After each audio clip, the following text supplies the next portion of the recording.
الحمدللہ رب العالمین والصلاة والسلام علی رسولہ الکریم اما بعد فاعوذ باللہ من الشیطان الرجیم بسم اللہ الرحمن الرحیم۔ کیا شب برات منانا جائز ہے؟ کیا 15 شعبان ہمارے دین میں کوئی ایسا دن ہے جس میں کچھ مخصوص عبادات ہیں؟ کیا اس رات میں نفلی عبادات کرنا، دن کا روزہ رکھنا، حلوے پکانا یا کسی اور قسم کی عبادت کرنا نبی سے ثابت ہیں؟ ان تمام سوالات کے جوابات آج کی ویڈیو میں جانیں گے۔ اس رات یعنی شب برات کے حوالے سے بہت ساری چیزیں ہمارے معاشرے میں مشہور ہیں جن پر عمل بھی کیا جاتا ہے۔ عبادت کے علاوہ ہر کام اس رات کیا جاتا ہے۔ ایک یہ کہ لوگ نہا دھو کر خوشبو لگا کر گروپ کی شکل میں قبرستان جاتے ہیں۔ قبرستان میں لوگ رو رو کر دعائیں کرتے ہیں۔ دوسرا، اس رات میں پٹاخے پھوڑنا، حلوے پکانا یا چراغاں کرنا یا نہا دھو کر اچھے کپڑے پہننا۔ اس کے پیچھے جو تصور ہے وہ یہ ہے کہ یہ رات ایک تہوار ہے، جبکہ اس کے بارے میں کوئی موضوع روایت نہیں ہے کہ جس میں حلوے پکانے کا ذکر ہو یا کسی صحابی نے اس رات میں کوئی اچھی چیز پکائی ہو۔ اسلاف کا کوئی عمل ہے ہی نہیں، نہ نہانے دھونے کا، نہ اچھے کپڑے پہننے کا۔ دوسری بات یہ کہ اسلام میں جتنے بھی تہوار ہیں وہ دن کی روشنی میں منائے جاتے ہیں۔ غیر مسلموں کے تہوار رات میں ہوتے ہیں، جیسے عیسائیوں کی کرسمس رات کو شروع ہوتی ہے جبکہ مسلمانوں کے تہوار دن کی روشنی میں ہوتے ہیں۔ عید الفطر، عید الاضحیٰ کو دیکھ لیں، جمعے کا دن بھی ایک تہوار ہے، اس کو ایک عید قرار دیا گیا ہے، وہ بھی دن کی روشنی میں ہوتا ہے۔ اسلام میں دن کا تہوار اس لیے ہے کہ جب آپ خوشی رات کے وقت مناتے ہیں تو رات کا وقت ایسی چیز ہے جو آپ کو گناہوں کی طرف لے جاتا ہے۔ اس لیے یہ بات اسلام کے تصور کے بالکل خلاف ہے کہ آپ رات میں تہوار منائیں۔ رات کے وقت نہانا دھونا، ضرورت ہو تو نہائیں، خوشی میں نہ نہائیں۔ آپ صاف ستھرے اس نیت سے ہو رہے ہیں کہ خوشی کا دن ہے، یہ بالکل غلط ہے۔ اگر آپ ایسا کریں گے تو گناہگار ہوں گے، بدعت کا گناہ ملے گا۔ نبی کریم صلی اللہ علیہ وسلم نے فرمایا، جس نے ہمارے دین میں کوئی ایسی چیز ایجاد کی جو ہمارے دین میں سے نہیں ہے تو وہ مردود ہے۔ ہمارے نبی کریم صلی اللہ علیہ وسلم نے جو ہمیں کھانے پینے کا حکم دیا ہے وہ چند مواقع پر ہے۔ ایک ولیمے کی دعوت ہے اور ایک عقیقے کے موقع پر اور ایک بقر عید کے موقع پر ہے۔ اس کے علاوہ اسلام میں روزہ رکھنا عبادت ہے، کھانا پینا کوئی عبادت ہے ہی نہیں۔ رسول کریم صلی اللہ علیہ وسلم نے فرمایا، جو بدترین برتن بھرنے کے لحاظ سے ہے وہ انسان کا معدہ ہے۔ سب سے اہم بات یہ ہے کہ اسلام میں جو تہوار ہیں ان میں روزہ رکھنا حرام ہے، جیسے عید الفطر والے دن روزہ رکھنا حرام ہے، بقرہ عید کے 5 دنوں میں روزہ نہیں رکھنا چاہیے۔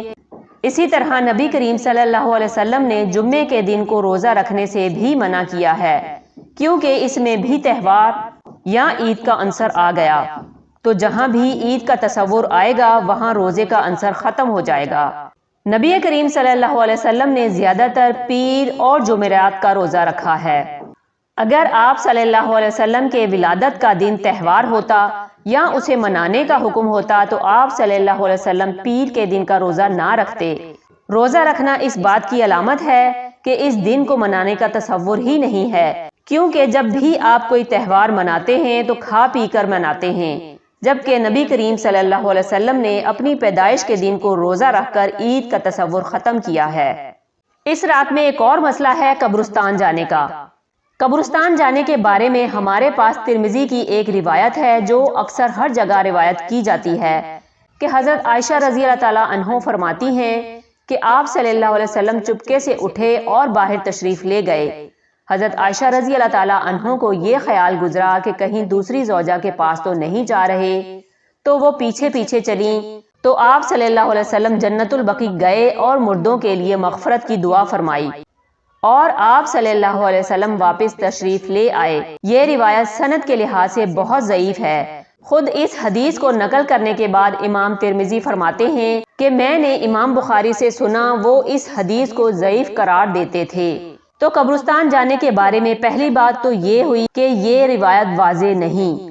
دوسری بات یہ ہے کہ اگر فرض کر لیا جائے کہ یہ روایت صحیح ہے تو نبی کریم صلی اللہ علیہ وسلم نے جو کام کیا اور صحابہ نے اس میں آپ صلی اللہ علیہ وسلم کے طریقے پر عمل نہیں کیا تو یہ بات ثابت ہوتی ہے کہ یہ صرف نبی کریم صلی اللہ علیہ وسلم کی خصوصیت تھی۔ صحیح حدیث ہے کہ 2 قبروں میں عذاب ہو رہا تھا، تو نبی کریم صلی اللہ علیہ وسلم نے ایک ایک شاخ قبر کے کنارے پر لگا دی اور پھر فرمایا کہ جب تک یہ شاخ تر رہے گی انہیں قبر کا عذاب نہیں ہوگا۔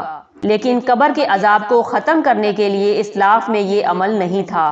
صحابہ کرام رضی اللہ تعالیٰ عنہ سے یہ کہیں بھی ثابت نہیں کہ وہ قبر کے کنارے شاخ لگایا کرتے تھے۔ اس سے معلوم ہوتا ہے کہ یہ صرف نبی کریم صلی اللہ علیہ وسلم کے ساتھ خاص تھا۔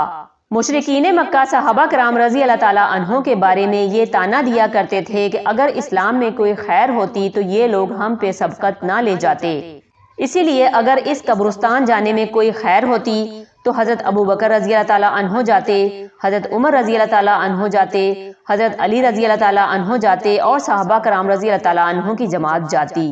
لیکن کسی بھی روایت سے یہ بات ثابت نہیں ہے کہ اس رات میں کوئی صحابی قبرستان گیا ہو۔ فرض کر لیں کہ اس رات اگر رسول کریم صلی اللہ علیہ وسلم قبرستان گئے ہیں تو نبی کریم صلی اللہ علیہ وسلم نے جو عمل جن کیفیات کے ساتھ کیا اس عمل کا انہی کیفیات کے ساتھ کرنا سنت ہوگا۔ اگر اس میں اپنی طرف سے اضافہ کیا جائے گا تو وہ بدعت ہوگا، الٹا ثواب کے بجائے گناہ ہوگا۔ آپ صلی اللہ علیہ وسلم پوری زندگی میں ایک دفعہ گئے تھے، اگر آپ بھی سنت پر عمل کرنا چاہتے ہیں تو پوری زندگی میں ایک دفعہ چلے جائیں۔ آپ صلی اللہ علیہ وسلم چپکے سے تنہا گئے تھے، آپ بھی تنہا چپکے سے جائیں۔ ایک یہ بھی کہا جاتا ہے کہ اس رات میں قرآن مجید کا نزول ہوا۔ خود قرآن میں ہی 2 ٹوک لفظوں میں اللہ تعالیٰ نے یہ بات بتا دی ہے کہ قرآن پاک کب نازل ہوا۔ 3 آیتیں قرآن کی ہیں جن میں قرآن کے نزول کے بارے میں واضح طور پر بتا دیا گیا ہے کہ رمضان المبارک میں نازل ہوا۔ پہلی آیت ہے سورہ بقرہ میں، ارشاد باری تعالیٰ ہے قرآن کا نزول رمضان میں ہوا ہے۔ دوسری سورہ دخان میں ہے، ہم نے اس قرآن کو لیلۃ المبارکہ میں نازل کیا۔ تیسری آیت سورہ قدر میں ہے، ہم نے اس قرآن کو لیلۃ القدر میں نازل کیا۔ ان تینوں آیتوں کو ملائیں تو بالکل بے غبار طریقے سے یہ بات سامنے آتی ہے کہ قرآن کا نزول لیلۃ القدر میں ہوا ہے۔ اگرچہ بعض حضرات نے یہ تدبیح کی کوشش کی ہے کہ آسمان دنیا تک لیلۃ القدر میں آیا اور پھر شب برات میں نازل ہوا، تو یہ بالکل غلط ہے۔ ایک اور بات اس رات کے حوالے سے کہی جاتی ہے کہ تقدیر کے فیصلے کیے جاتے ہیں، تو یہ بھی قرآن میں اللہ تعالیٰ نے بہت واضح بیان کر دیا ہے۔ سورہ قدر میں اللہ تعالیٰ فرماتے ہیں، اس رات فرشتے اور جبرائیل اللہ کے حکم کی طرف سے ہر قسم کے فیصلے لے کر نازل ہوتے ہیں۔ سورہ دخان میں بھی اللہ تعالیٰ نے فرمایا، وہ رات جس میں قرآن نازل ہوا اس میں تمام حکمت والے فیصلے کر دیے جاتے ہیں۔ تو اللہ تبارک و تعالیٰ نزول قرآن کی رات میں ہی تقدیر کے سارے فیصلے کرتے ہیں، اور قرآن نے صاف بتا دیا کہ نزول قرآن کی رات لیلۃ القدر ہے، تو معلوم یہ ہوا کہ تقدیر کے فیصلے بھی لیلۃ القدر میں ہی ہوتے ہیں، اس کا شب برات سے کوئی تعلق نہیں ہے۔ تو جو روایات اس تعلق سے بیان کی جاتی ہیں وہ کمزور، موضوع اور من گھڑت روایتیں ہیں۔ علامہ ابن تیمیہ رحمہ اللہ نے یہ بات لکھی ہے کہ روافض نے لیلۃ القدر کی اہمیت کو گھٹانے کے لیے اس رات کے فضائل کو بڑھا کر بیان کیا ہے۔ ایک اور چیز بتائی جاتی ہے کہ 15 شعبان کا روزہ رکھنا چاہیے، تو 15 شعبان کا روزہ کسی حدیث سے ثابت نہیں ہے۔ ابن ماجہ کی روایت ہے، وہ بھی سند کے لحاظ سے نہایت کمزور ہے۔ 15 شعبان کا روزہ اسلاف میں روایات سے نہیں ملتا، البتہ یہ روایت ہے کہ ایام 20 کے روزے سنت ہیں۔ اسلامی تاریخ کے ہر مہینے کی 13، 14، 15 تاریخ کا روزہ رکھنا سنت ہے۔ اس لیے علماء کہتے ہیں اگر کوئی پہلے سے ایام 20 کے روزے رکھتا چلا آ رہا ہے تو شعبان میں بھی رکھ لے، اور اگر پہلے سے نہیں رکھ رہا تو خاص 15 تاریخ کا روزہ رکھنا غلط عمل ہوگا اور اسے اجتناب کرنا چاہیے۔ اس رات کی فضیلت کے لحاظ سے کوئی بھی صحیح حدیث نہیں ہے، ایک بھی روایت ایسی نہیں ہے کہ جو بے غبار ہو، لیکن روایات کثرت سے بہت ہیں، اگرچہ ضعیف روایات ہیں، کچھ تو موضوع من گھڑت روایات ہیں۔ تو محدثین کا اصول ہے کہ اگر ضعیف روایتیں جن میں بہت زیادہ ضعف نہ ہو ان کی کثرت اگر ہو تو روایت حسن درجے تک پہنچ جاتی ہے اور حسن حدیث بھی مقبول ہو جاتی ہے۔ تو اس وجہ سے اس کی فضیلت میں جان پڑ جاتی ہے کہ روایات کثرت سے ہیں، دوسرا بعض ائمہ سے اس کی فضیلت منقول ہے۔ مجتہدین امام شافعی رحمہ اللہ سے اس کی فضیلت منقول ہے، اس لیے یہ کہنا کہ بالکل اس کی کوئی فضیلت ہے ہی نہیں، یہ بات کمزور ہے۔ البتہ اس کی فضیلت پر علماء کا اتفاق نہیں ہے، یعنی علماء دونوں طرف ہیں۔ اگرچہ جمہور اس کی فضیلت کے قائل ہیں، لیکن بعض علماء ایسے بھی ہیں جن کا بڑا مقام تھا، انہوں نے اس کی فضیلت کا بالکل ہی انکار کیا ہے۔ دو طرح کی روایات ہیں، ایک میں اس رات کی فضیلت وارد ہوئی ہے اور ایک میں عبادت کی فضیلت وارد ہوئی ہے۔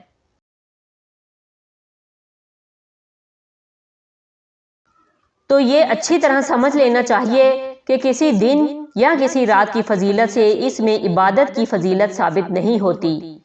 عبادت کی فضیلت کے لیے الگ سے دلائل چاہیے۔ جمعے کی رات فضیلت ہے کیونکہ جمعے کا دن مقدس ہے، لیکن اس رات میں عبادت کی فضیلت نہیں ہے۔ آپ صلی اللہ علیہ وسلم نے فرمایا، جمعے کی رات کو نماز کے ساتھ خاص مت کرو۔ تو 15 شعبان کی رات کے جو فضائل احادیث میں وارد ہوئے ہیں، ان احادیث سے یہ ثابت نہیں ہوتا کہ اس میں عبادت کی بھی فضیلت ہے۔ اس کے علاوہ اس رات میں لوگ مخصوص قسم کے نوافل ادا کرتے ہیں۔ اجتماع ہوتا ہے تو نبی کریم صلی اللہ علیہ وسلم نے نوافل جب بھی پڑھے ہیں تو آپ صلی اللہ علیہ وسلم نے سوائے تراویح کے اجتماعی سطح پر نوافل نہیں پڑھے۔ صرف رمضان کی تراویح ایسی نماز ہے جس میں آپ صلی اللہ علیہ وسلم نے بڑا اجتماع کیا، اور وہ بھی صرف 3 دن کیا، تاکہ امت پر تراویح واجب نہ ہو جائے۔ اس کے علاوہ جو نوافل ہیں، چاہے وہ لیلۃ القدر کے ہوں، چاہے تہجد کے نوافل ہوں، اس میں اجتماعیت نہیں ہے، انفرادی ہیں۔ مسجدوں میں گروہ بنا کر جانا، اعلان کرنا یہ نماز ہوگی یا اس طریقے سے ہوگی، یہ سب اعمال بدعتیں ہیں۔ ایک تو یہ کہ اجتماعی سطح پہ عبادت نہیں ہے، دوسرا مخصوص قسم کی کوئی عبادت نہیں۔ اس رات اکثر لوگ محفل نعت کا پروگرام رکھتے ہیں، یہ اسلاف کے طریقے کے بالکل خلاف ہے۔ عبادت کا جب بھی ہمیں حکم دیا گیا ہے تو اس کا مطلب ہے کہ نماز، روزہ یا انفرادی تلاوت کریں، دعائیں کریں، تاکہ آپ کی توجہ اللہ تعالیٰ کی طرف ہو۔ عبادت تو یہ ہے کہ آپ اللہ تعالیٰ کے سامنے رات کی تنہائیوں میں اٹھ کر گڑ گڑائیں، اللہ سے مانگیں اور اس کے سامنے سجدے کریں، نہ کہ محفل نعت منعقد کریں۔ آخر میں اللہ تبارک و تعالیٰ سے دعا ہے کہ وہ ہمیں، آپ کو اور تمام امت مسلمہ کو ہر قسم کی بدعتوں، فتنوں اور شر سے محفوظ رکھے۔ آمین۔